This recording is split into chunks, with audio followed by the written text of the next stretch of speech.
All right, now in Zero Block 30, we've done the introduction, but we have Guy Snodgrass, Commander, United States Navy, former speechwriter for General Mattis, Secretary Mattis, I guess we should call him. I always think that's kind of strange for them to go back and forth because I think now he's going by General Mattis, right? That's what he Yeah, wants that's right. to be. Yeah, he's reverted back to general. I don't know what I would do because secretary is kind of like demoting yourself. I got out of the Marine Corps as a staff sergeant. I don't think I would ever go back. Like, actually, call me corporal. That was my favorite time that I got. But Guy, before we get into the book, because that's what everybody wants to hear about, I want to establish a baseline with our listeners because they're going to see these clips. They've already seen a lot of the clips that have come out from like the Washington Post, the New York Times about your book. But I want to establish that you spent 20 years in the Navy, not just writing speeches, but being an actual war fighter. Can you tell us a little bit about your career?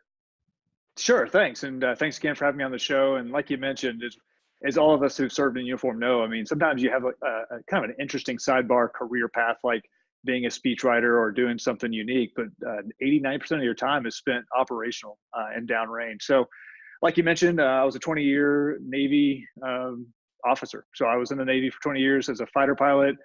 Started out in the F/A-18 Charlie, which was the Legacy Hornet. Over time, I moved into the F/A-18E and F, which is the Super Hornet variant. Started off, wound up getting the honor and opportunity to go to the U.S. Naval Academy up in Annapolis, Maryland. As soon as I came out of there, you know, just like the postcards and the advertisement they used when I was a kid, it's like, you know, accelerate your life. And I felt like that was the case because just by going to the Naval Academy and then suddenly you get this opportunity to go to grad school. So I went to MIT for a couple of years. And I think that's where, you know, they kind of plant the seed, not only for independent thought, but also in your superior's mind. They're like, hey, you've got some broadening experiences. You can do a little bit more for us than just be a pilot. So once I finished up at MIT, I went through pilot training, bounced around from Pensacola, Florida, where I started doing the academics, went to a place called Vance Air Force Base in Oklahoma, where I flew my first jet aircraft, and then ultimately was selected to be both a fighter pilot and then, of course, an F/A-18 pilot. So I was in Lemoore, California for that.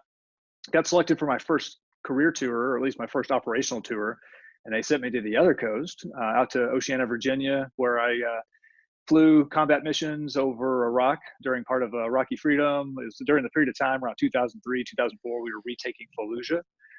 So I had that experience. And of course, So a lot of people, whenever they hear fighter pilot, I think you think of the F/A-18 is what comes to mind. And every time that I was deployed, I was in Fallujah as well.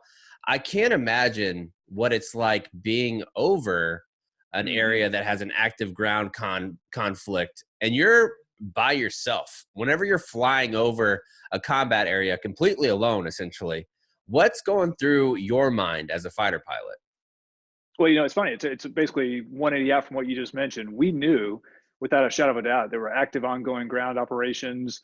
We get called in routinely for shows of force, and it was basically get as low and as fast and as loud as you can. And I loved it when it would happen. Yeah. Loved it. Yeah. You know, you just want to scare the bad guys out of there so that the friendly forces could continue on with the mission. And then, you know, I had to employ at various times. I mean, there was one mission run where I used the entire complement of around 500 bullets I had in the Gatling gun to help out some Army troops that were taking fire from an apartment complex. So you're right. I mean, it was interesting, but we knew, I mean, by and large, by this point, there wasn't much of a surface to air threat, maybe some RPGs now and again that would come up at you. But other than that, we knew we had it relatively easy. So we felt like our job was to make sure that the guys and gals on the ground had every single thing they needed to be successful and frankly, to save their life.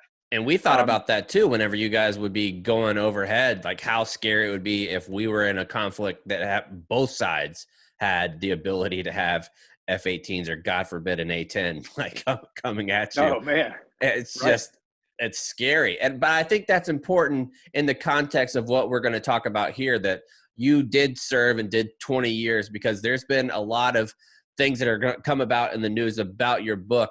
After you finish up your time in Japan, then you went to Norfolk, Virginia, correct? Well, so yeah, I mean, I had a couple things in between there. I finished up the time, like we talked about Fallujah, went out to be a Top Gun instructor. So did that for 2.5 years, had a tour of duty in Did you Japan wear a leather as jacket? a training officer. Oh, of course, leather jacket, dog tags, the whole works. You know, beach volleyball. You know, and if you think about my entire career arc, the time of Top Gun probably was the most transformative, just because, I mean, an absolutely professional organization. And the greatest thing about it was that it was actually run by the junior officers, right? So it wasn't a bunch of Navy captains or colonels or running around telling you what to do. It was the lieutenants and the Marine Corps captains who were the ones coming up and leading the organization. And then the senior officers were rightfully so, and in a very positive sense, they were the top cover. So I did that. I had a chance to be a speechwriter for the chief of naval operations, and then I had my own command of an F-18 squadron in Japan the second time I was out there. And that all kind of leads me back around to how I landed, like you mentioned, in Norfolk, Virginia. I was serving as an executive assistant there, and then got the call to come up and work with Secretary Mattis in the Pentagon.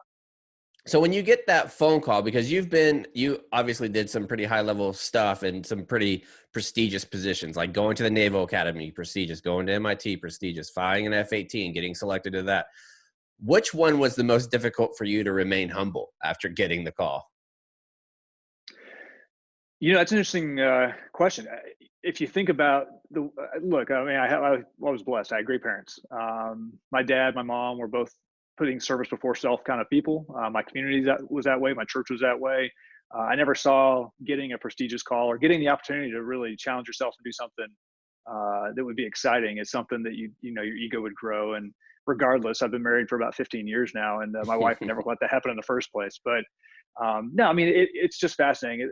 You realize very quickly along that pathway that 90% of the time when you're getting the opportunity to do something pretty cool, it's because you've had men and women to the left and right of you who've either vouched for you or they've worked incredibly hard on your behalf. I mean, it's a team effort, as you know. And you don't get to that position where you will have, because I imagine working with the Secretary of Defense, they went through all your write-ups. They went through all your career evaluations. You don't get to that spot without being very trustworthy, without having stellar remarks all the way across the board. Would you agree? Yeah, I would agree. And as you know, I mean, a lot of times it's people personally vouching for you. The former chief of naval operations, Admiral Greener, had placed a call saying, look, this guy's great. He can't be overtasked. Another admiral said, hey, if you want someone like you mentioned, trustworthy, this is the guy you want. So I was honored they said that, and it was an honor to get the call. Now, did you think whenever you got there, because I quoted, we talked about it a little bit on last week's episode, whenever we began talking about your book, that there's a scene from The West Wing. Have you ever watched The West Wing? Just one or two episodes. Okay, so there's a scene in The West Wing where one of the speechwriters, I believe it is, both of these gentlemen work for the legislative office inside the White House, and they get fired. And the chief that's in charge there says, now it's time for you to go write your book. When did you when did you think that you were going to write a book? When did that process come about? Well, let's be honest. It was funny when I walked into the office. You've already had some of the, you could be relatively apolitical as a military officer or enlisted civilian. It doesn't matter. I mean, you knew that you were living a historic moment in time with Donald Trump earning and America's confidence. He's now the president of the United States. Mattis, who a lot of people revere, is the Secretary of Defense, and you knew it was very interesting. And we had a 2-star admiral and a retired 1-star admiral in the front office with me, and they would joke continuously, like, hey, make sure you're taking great notes, make sure you're paying attention, you get to write the book one day. So it was interesting because I was still on my career path. I was headed upward and onward. And I continued to catalog my thoughts. I kept a personal journal because I knew, hey, 10 years, 20 years on the road, this is such a fascinating period of time. I'd love to write this story. I just certainly never anticipated I'd have the opportunity to do it this quickly. So because now the book's out, like we're doing this interview, the book's out, and there's been press that's been great about it. You've seen, I'm sure, military members who were excited to read it like I was, and you've seen some that are like, I can't believe that he did this, that he betrayed Mattis in a certain sense. Secretary Mattis put out a statement that questioned your honor, essentially. Mm-hmm. When that statement came out, what was your guttural reaction? Did you expect that kind of blowback? I would tell you it wasn't unanticipated. As part of the backstory of putting the book together, in January of this year, I had actually called my boss and said, hey, Mr. Secretary, I'm planning on doing this. I feel like I learned so much from the experience. I'd like to give back. And as he knows, I mean, we all learn and grow significantly by reading the experiences of others. I mean, he himself has written his own book that's out right now, and he's had some previous books that he's participated in prior to that. So I felt real excited about the project. I knew I learned a lot. I was adamant I was going to take an apolitical approach. I didn't want people to claim, hey, you're too right, you're too left. I just wanted to say, this is what I saw, And of course, from my background as a fighter pilot, I knew that the most important thing is what lessons could I learn from this? What could I hand off to the people who I know are always coming in behind me who could gain from this experience? So that was my mindset. But you're right, it was a bell ringer. When your former boss, the guy you spent 17 months, putting in 14, 15-hour days, working to make him as successful as possible, because that's certainly the right thing to do, had written a fairly, pretty rough remarks in response to me writing the book. And then, of course, you got your 10-year-old son in the kitchen with my wife and I saying, like, well, why would Mr. Mattis say that? And you're trying to work your way through an explanation for it. But not unanticipated, a little bit disappointing, but, I understand his point of view. And I think that you're right, because you even profile in the book how he has 7,000 books that he read or that he has for himself. And having these stories, it would definitely be, this story would probably be one that's on his shelf if he was reading about the life of a previous Secretary of Defense. I want to jump into some of the stories that you talk about in the book. One is that Mattis, for years, has said that he wanted to remain apolitical after he got out of the military, and he thinks that's the responsibility of the generals. I thought it was really interesting how you point out that he was kind of upset with General John Allen and with General Flynn whenever they didn't do that. Do you think that he ever saw like the hypocrisy in himself, like taking a political position in the Trump administration and being a general? Do you think that ever crossed his mind, or he just looked at himself as different? I'm not sure. It's an interesting way to look at it. I think he probably looked back. I mean, we had a picture of George Marshall on the wall right above his desk, someone who had successfully transitioned from his time as a general, and they got, of course, pulled in to be Secretary of State, Secretary of Defense, with President Roosevelt. So, he's a student of history, and he has a depth of knowledge. I think sometimes, it's just easy. You put yourself out there. He wanted to, no doubt, for my time serving alongside him, there's no doubt in my mind he did it for the right reasons. He knew he was in a time of significant political turmoil.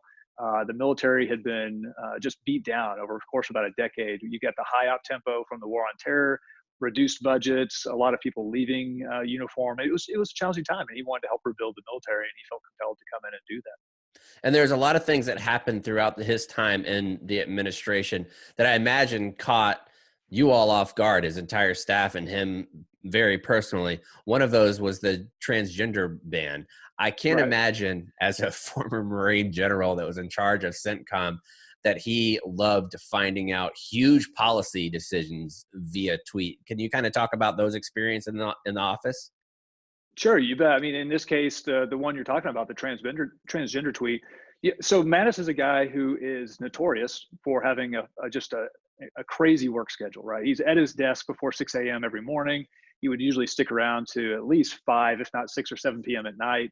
And as a staff, we'd be there. You don't get those bags under your eyes by taking a lot of naps. Yeah, that's right. Yeah, he's got a couple Samsonites hanging there. So, so he works hard, and we finally convinced him he could take a week off from leave, or to take leave, so he could go home to Washington State and see his mother, who was in her 90s. So he goes home to see her, and man, you couldn't have timed it any worse. Where he's been gone just a few days, and we get the tweet out of nowhere. And the thing about it, and this is really one of those lessons learned, right? That I recount in the book, is that policy is whatever the President of the United States, the administration, and others want to make it. They were elected to their office. They bring appointed individuals in to serve and help carry out their agenda, and that's the agenda that they were put there to do. And so, you can argue and debate whether you like or dislike a policy, but there's certainly, one of the lessons learned is there's certainly a right way to do it. And that's usually, like you and I have experienced in the military, where in any organization, military or civilian, what is your strategy? What's your goal? What do you want to accomplish? And what's the best way to get everybody aligned behind that goal?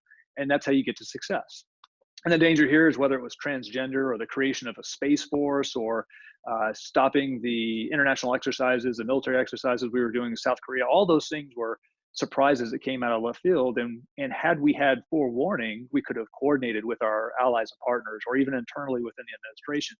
So when you get caught off guard like that, not only is it tough for the administration to actually get to success, but it makes it really tough for everyone below to try, and you just don't know what's going on. You kind of vapor lock and you just start to shut down. And I think people don't realize what goes into being a speechwriter for someone like General Mattis. You said that he's written books and he's given speeches all over the place.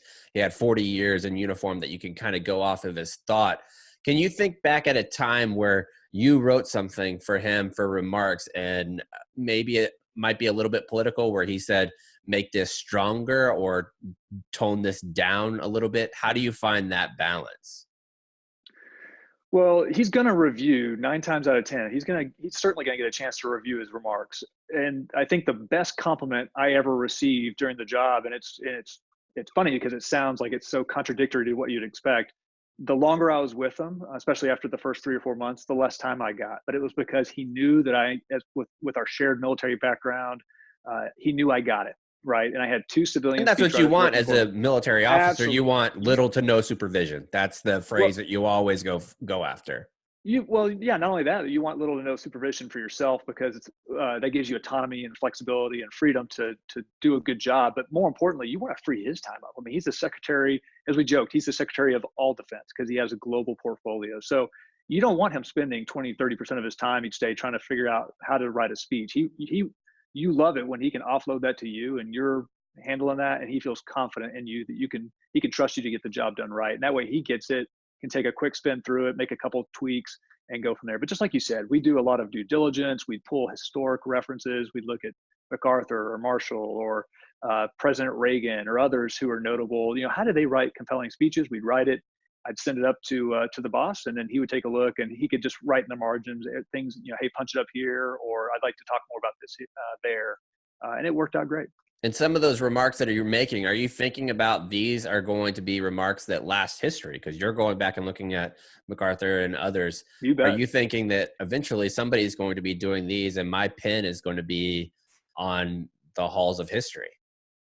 It's funny. Until you just said it, I didn't think about the fact that, like, one of my favorite speeches was the speech he gave to West Point. It was one of the speeches that I had first started working when I joined the team. Myself and my predecessor, a guy named Justin Michaelet, were the 2 lead, as we call it, the pens, right? You've got the pen for the remarks. And so I had read MacArthur's speech that he had given to West Point, his farewell address. And I loved the way he kept going through and using the same duty on our country kind of rubric. And so for Mattis, I came up with this, hold the line. You stand there apolitical, unapologetic, holding the line. And I really like that. So it's funny you say that because you're right. 10, 15, 30 years from now, there could be someone who's kind of like me, who's going back looking at speeches saying, I want to quote Mattis's speech. And it's pretty cool to have that piece of history. No doubt, because I think over for the war on terror, essentially, he is the most beloved, probably military figure across the board, across all branches. He's probably the most beloved. I also think it's interesting that his nickname is Chaos and Mad Dog, but he comes across as very, very measured. Was there a time where you were working for him where you felt some of that measure might unravel a little bit, where it was like, okay, he's actually really fucking pissed right now? Well, so that's the beautiful thing about working for someone for a year and a half. And not only that, like when you work on a small staff, it's challenging. You could be working for a 1-star and they've got 3 people to do everything. And so you're just, running from one place to the other, trying to make it work. When you're on a large staff, like for a 4-star or for a service secretary or secretary of defense, typically each person can be just laser focused on their task. So for me, director of communications or speech writing, you could have someone who's just his aide, who's making sure that the schedule's being executed, his bags where it needs to be, et cetera. So that meant I had a year and a half just to focus like a laser beam on them, to study them, to watch them, to be able to, and we all did this. There's like 6 or 7 of us on his kind of in his inner sanctum. And you're right. I mean, he is stoic, he is measured, and he is incredibly disciplined. So he rarely, if ever, broke. I rarely heard him, use curse words. But yeah, you could tell when he get aggravated. There was one time relatively early on, nothing to do with me per se. He was just very stressed with some things that had happened between the Pentagon and the White House. Of course, at that stage back in 2017, North Korea is firing off, popping off ballistic missiles. So it was a stressful time. And I walked some paperwork into him, and he kind of looked at it. He wasn't pleased with what he saw, and he threw it, trying to make it land on his desk, but it went all over the floor. And it was just this awkward moment because I knew he was pissed. And he had just tossed this set of remarks, but now they're all on the floor. And it's like, all I want to do is pick them up, but I'll be damned if I will with them standing there. And of course, he's just not doing anything about it. So we just kind of stared at each other for a few seconds. And then, like you mentioned, I recount one time in the book where he got pretty frustrated because, there was a typo in the speech. But those are few and far between. And I can tell you, in all honesty, it was a phenomenal experience when you think about when you're in a job like that, what you're exposed to. You're working with someone, like you said, who is a national treasure. People really respect and look up to Secretary Mattis. So you're learning a ton, and you're learning from someone who's very good at what they do. Did you learn of how to deal with people who were in higher positions by watching how his disagreements that he would have with President Trump and how he would handle him? Can you talk about that a little bit? Sure. It's interesting because in some respects, it becomes much more political, the way you operate. And so not necessarily the president per se, but certainly I recount in the book a time where Secretary Mattis pulled me. I mean, I was his plus one. I was the only guy there with him in a meeting with Not a with bad Senator date to John have. McCain. No, it's a pretty good date. So, but he made me pay, which was not nice. But you get to Capitol Hill, and we're having this meeting with Senator McCain and his plus one, and it's fascinating because for me, I'm used to being in a ready room type of environment where, hey, you don't have time to mince words. You're very direct. You just tell people what you need them to know, and then they act on it, and you kind of clear the air real quick and you move on. And it was fascinating to see this lion of the Senate, Senator McCain, and this individual who has had such a storied military career, Secretary Mattis, and the way they would just kind of talk. And it was very diplomatic. It wasn't, hey, man, I need you to, figure this one out and get it fixed. Like, let's go. It was more of just like they're using talking points at each other. But that's standard. I mean, that happens whether you're talking to a member of Congress, to your counterpart from France, or the president of Indonesia. I mean, it could be anywhere around the world. That's kind of how it operates at that level. So it's far less direct than you would expect. Of course, he was very comfortable being direct with those of us on his staff. Oh, I bet. Throughout the process of writing the book, you came through a lot of difficulty actually getting it through the DoD's vetting process. Was there a time in that process that you were like, maybe I made the wrong decision? Because you're in the private sector now. You're not in the Navy anymore. So being in the private sector, somebody, if you want to work in anything defense related, nobody has more connections than Secretary Mattis. Was there a point when it was a struggle to get it through that you're like, maybe I'm making the wrong decision here? I wouldn't say, getting it through. I actually struggled with that early on. I told my aviators all the time when I was the commanding officer out in Japan, I was like, look, you got to be thinking 30 minutes and 300 miles in front of your jet. You can't just be thinking like, what's the next thing that's going to happen? So same thing here. Before I even started writing the book, I knew that it was going to be a potentially perilous path. And I tried to offset that by talking to a lot of my peers. I talked to individuals junior to me, senior to me. I talked to retired admirals and generals. I wanted to say, look, here's what I'd like to do, but what's the right way to do it? How do I do this and keep my honor clean? How do I do this and make sure that I can put something out there that will stand the test of time? So I felt like I had some phenomenal input as I was writing the book, and getting over that kind of catharsis, right? You're working through that process. By the time the book was finished and it needed to go in for security review, I felt very comfortable with the material in it. And then really, it was kind of the opposite. I mean, once it hit the Pentagon, it moved pretty quickly. All of a sudden, it stalled out. They wanted to start blocking it, prevent it from coming out. They wanted to pull 3 chapters out of the book. So it started getting kind of silly. And that's where, again, just it's those lessons that the military itself teaches you. Hey, document everything. Make sure that you understand what the rules and regulations say. So if they quoted something at me, it's like, I know you don't know what you're talking about because I've already read it. I've got it right here, and this is what it says. So you could kind of use their own words against them. But to your point, look, I know Mattis is certainly a very big name, but I think that leadership is leadership. It's kind of, I guess, fake to claim that you're a leader if you're going to do it when it's only convenient. I knew that I had witnessed a piece of history. I knew that the way that Mattis handled the job was incredibly, ethical. I thought the way he handled some challenging situations was really just terrific to witness, and it was worth sharing that with the American public.